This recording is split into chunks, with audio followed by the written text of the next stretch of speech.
kicks off. My FBI brethren, Bobby Chacon, said just a little while ago, he used a perfect term that the mayor poured fire on this. And that is exactly what we're seeing. And this fire right here, LA has to remember, it almost burnt down just a few months ago. And when we start to see this type of actions, it is no longer a peaceful protest. It doesn't matter that some people stand around. The reality is this has gone from a protest to a riot, and it's actually been that way for about 3 days now. Oh my God. Going. Well, right now it's still daylight, so I'm thinking that it could potentially, I mean, what we're seeing now is a huge startup for when the sun goes down, when activity really kicks off. My FBI brethren, Bobby Chacon, said just a little while ago, he used a perfect term that the mayor poured fire on this. And that is exactly what we're seeing. And this fire right here, LA has to remember, it almost burnt down just a few months ago. And when we start to see this type of actions, it is no longer a peaceful protest. It doesn't matter that some people stand around. The reality is this has gone from a protest to a riot, and it's actually been that way for about 3 days now. And this is the perfect example of where the National Guard could be used. Usually they're a buffer or a blocking force as an augment to law enforcement. But when we get to this point, this is exactly why President Trump pushed and activated the National Guard in that area. And even the mayor said that this is how incompetent she is. She said that she knew they were being activated, but she didn't think that they would actually be on the street. So I don't know what she thinks, but this is exactly why. That incompetence, these rioters, equal the National Guard being called up, and if the mayor wasn't going to do it, the governor wasn't going to do it, then the president did the right thing. And this is why citizens should not have to deal with this kind of nonsense. That I will say this. So all right, so Unc brought up a point. I'm sorry, I just don't see the sense in having armed soldiers doing police duties. I don't see the sense in it either, Unc. If the police are actually able to do what their responsibility and duty is. So, and Unc, I'm not saying that you're saying this, but I heard, it just reminded me, I heard a lot of people are in the, like, I always go through all these videos and you know, see what people are posting, see what different channels are posting. And when I look at Donald Trump's, or the response of Donald Trump in bringing in the National Guard, I'm almost wondering, like, what else should he do? Like, what should Trump do in this type of situation? Should he just say, Karen Bass, Mayor Bass, do better? Governor Newsom, do better? What should he actually do? We've already seen how these situations can end up. We saw what happened in 2020 with the George Floyd riots in certain areas where they burned down police stations, took over police stations. They took over areas of cities. They took over areas of cities. They took over, not only took over the area, but they had it like policed with their own guns, their own policemen, all these different types of things. They took over the city. So what is he supposed to do? Doesn't this just show that, okay, clearly LA, California, they are not. Maya's giving me, we're going to talk in a little bit about Robinhood and this Tesla stock. She's pointing at it because it's almost 9:30. We got to take a pause at 9:30. But this is just another example of how poorly California is ran. How poorly California is ran. And when you look at the most liberal, the most democratic, most progressive state, what is it? What is it? And now they got my boy Trump looking bad, talking about, yeah, this is just another example of how things have been bad since Trump's been in office. Like, knock it off. Y'all keep gassing up these people. Y'all keep stoking this race war. Eventually, it's going to build, eventually something, yo. First and foremost, want to give a huge shout out to everybody that continues to tap in with us, like and subscribe and join our community. If you haven't already, please make sure that you do. We look forward to engaging in some dope combo with you that can help us all elevate. So like, subscribe, and maybe even share the video if you're feeling real generous. On that note, we'll let you get back to the video. See you soon. Ew. Do y'all want, what's that movie that, The Purge? Let me ask y'all a question. Who is prepared for the purge?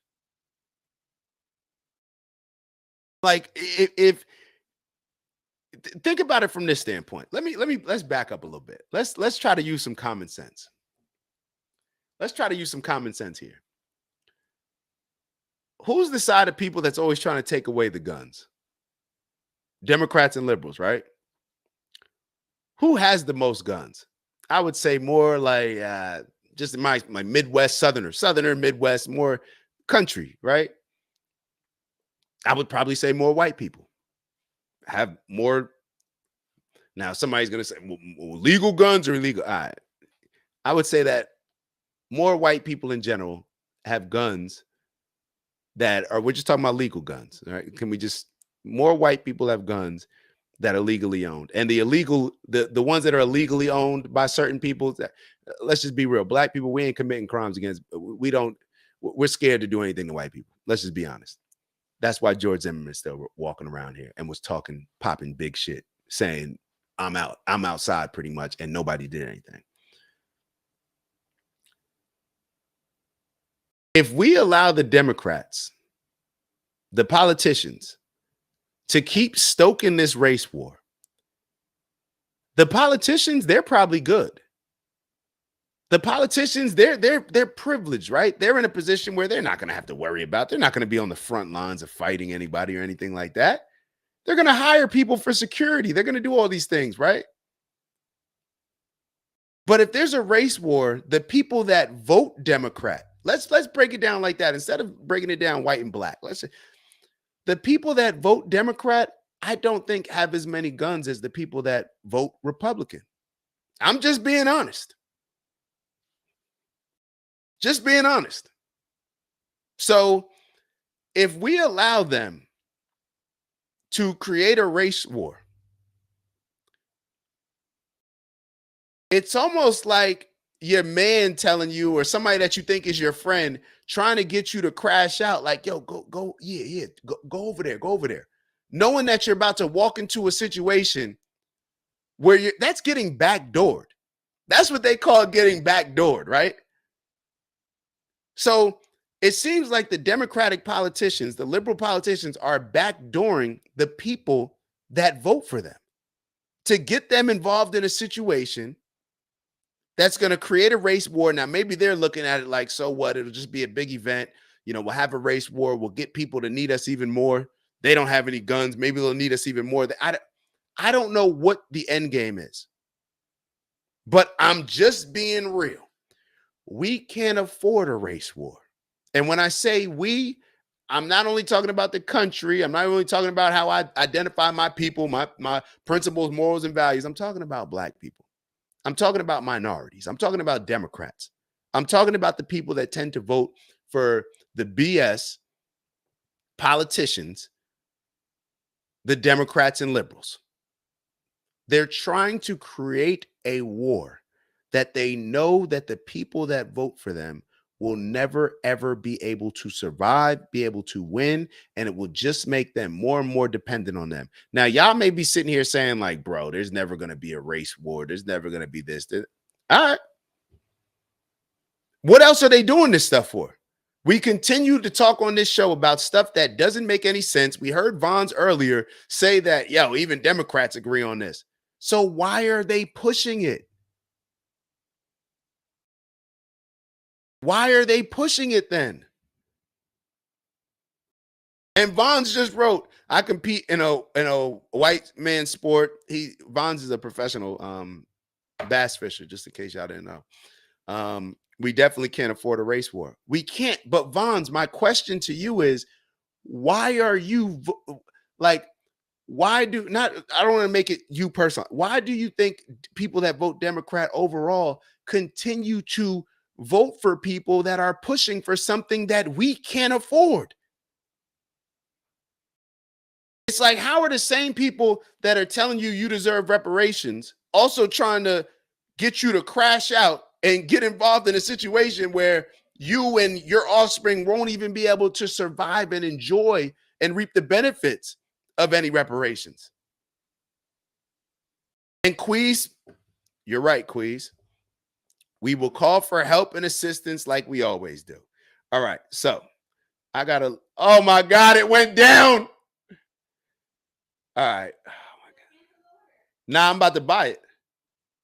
If it's down, we should buy more. Hold up, man. Hold up. Yo, all right. So just a quick little trade advice. We get a couple bands and some Tesla real quick. All right. We good. We clear. All right.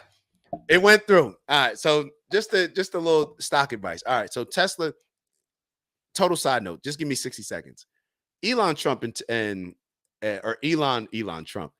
Musk and Donald Trump. Elon's trying to piece it up. I anticipate Tesla going up today and tomorrow significantly because people are going to see that, oh, now they're back cool again. I'm just praying that Trump shows a little, I don't know, extend a little grace, Trump, for my boy Elon. As soon as Trump makes a post that somewhat seems as if him and Elon are cool or at least not beefing, I think it'll really help the Tesla stock. So I'm not a financial advisor though. So don't do anything I'm telling you to do unless you're prepared to lose some money, because you may. It dropped. It's what I'm saying. All right, so that was just 60 seconds. But we will call for assistance like we always do. We got to stop this. We as a people. So let me read what Steve said. We as a people have got to stop being so easily controlled by our emotions. I think race is just another category that they use to sharply divide us. I agree 100%. They want us emotional. Going back to the first story or the second story that Shai sent over, with us figuring out whether or not this guy struggling to make a decision about getting a cat surgery for $17,000 or using that money that he saved up for a down payment of a house. They want us emotional. When we are emotional, we're not thinking logically. We're not using proper rationale, in my opinion. So let's hold on. Let's continue this story with the my fault. Let me pull this back up with the riots. All right, so I got a couple. Let me get to my notes real quick. There's a couple notes that I have on the riots. This is the same story over and over. Whether it's Black Lives Matter, LGBTQ, the migrants, they start a riot trying to rile up whatever group of oppressed victims they can find. Aren't y'all skeptical of people that only try to help or only try to gaslight like the vulnerable people? The people that are either emotionally vulnerable or financially vulnerable, living in poverty, or whatever other vulnerability that they have, informational knowledge, you know what I mean? Why does this group always try to attach themselves to the little guy? But all of these politicians, it's like I'm skeptical of people, of very wealthy people that want to champion and stand up just to fight for, the oppressed group and the people. Like, I'm just always skeptical where it's like, well, what are you doing this for? Like, clearly you like a lot of money, but you're trying to convince us that everything's okay and that we should, you're implementing certain things and tactics, whether it's social programs, whether it's making that group feel comfortable, embracing victimhood, all these things, are going to keep them in this oppressed, impoverished mindset. But you continue to push it to them, even though you're not okay with being in poverty. You're not okay with the vulnerabilities that come with that. You're not okay with just being a victim. Oh, because you're going to fight for them. It sounds real black pastor. Let me not say black. Well, nah, it is black pastorish. It sounds real black pastorish. All these black mega churches and stuff like this, where the pastors are rolling around living rich. Meanwhile, they got the congregation pressuring them to give money. But you bring me to a congregation. That's how it is at a lot of the isn't that how it is at a lot of the mosque? I remember I went to one, I think. And one thing that I noticed, maybe this is not consistently across the board with Islam, but the person running the mosque, I don't even know the names, I'm being totally honest with you, was living in the same financial state as everybody else. Now, some people may say, well, why would I want to follow somebody that's in the same position as? I look at it a little bit differently. As a leader, you should be willing to give your shirt off your back to help somebody else, right? So as a leader, your cup is always going to be poured into somebody else. But what I see happening with a lot of the black churches, just to be totally honest, especially these mega churches, they're more concerned with everybody pouring into their cup. And they justify it in their minds with, oh, everybody should pour water into our cup. But I'll give y'all air, the air that comes out of my mouth, because that mentally makes you feel better, whatever. That's what it seems like to me. So I don't know, but these LA riots, I'm not with them. I don't like them. I don't understand them. And maybe if we go into this next topic with this CNN clip, I think it's on X, maybe things will kind of make a little bit more sense. But this whole mindset, as far as how we move with this victim mentality and how we push victimhood, let me actually bring this up. I think this is actually a good video, good time to segue into this next video that this CNN panel was having regarding oh man, did I not save it? Hold on one second. Hold on. I know I bookmarked this post. Hold on.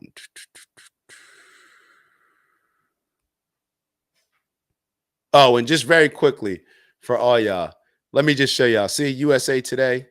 I found it. This is what I was trying to find earlier. USA Today. This is what they wrote.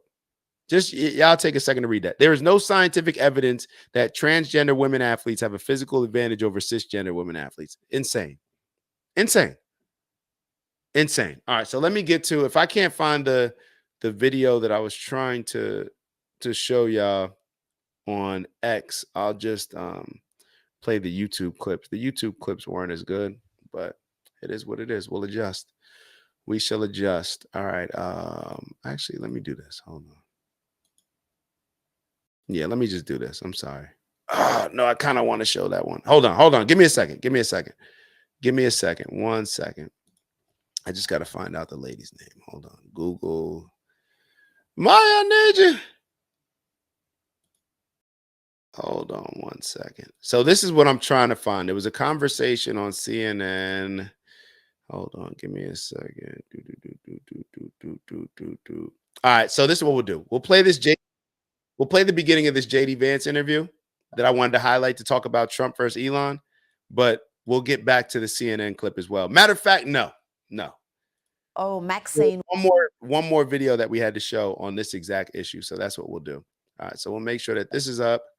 Perfect. I'm glad that happened. All right. So we'll take a look at this. And while you guys are looking at this, I'll find that other video. Maxine Waters had plenty of fears, fevered dreams about Trump and his supporters starting trouble. But it's the left, always the left, resorting to violence. And right there to defend the protesters and defend the rights of illegal immigrants to stay in the country illegally was the Congresswoman. Let's have a listen to Maxine Waters. Using deportation as a way to enhance his position with all of those right-wingers out there who do not want this country to be a country of people coming from other groups. It's outrageous, it is horrible, and we've got to make sure that we do everything that we possibly can, because I think he's up to creating martial law. She said that he's about to create martial law. Go back. Let me just listen to this. So you think that Trump is trying to create martial law? It's like y'all do stuff where it's like this man can't win. And this goes back to that energy that I'm talking about. Maxine and the Democrats, they want it all. It's like you want to be able to say that it's like you don't want any accountability on the fact that if California wasn't burning, if the actual leaders that are Democrats in California were able to solve this issue, then Trump would have no reason to be involved. But clearly you can't control it. Clearly it's gone far out of hand. So then when Trump comes in, now Maxine is going to play victim and say, oh, he's just trying to create martial law. And like Vaughn said, we love Maxine. And that's what ends up happening. It's Dak. Just want to thank you for checking out our video and visiting the OG Network. If you enjoyed the video, please make sure that you give us a like. And if you're looking to join a community of inspired individuals striving for purposeful abundance, subscribe. And if you're feeling real generous, share the video with some friends and family. All right, I'll see y'all soon. Ew.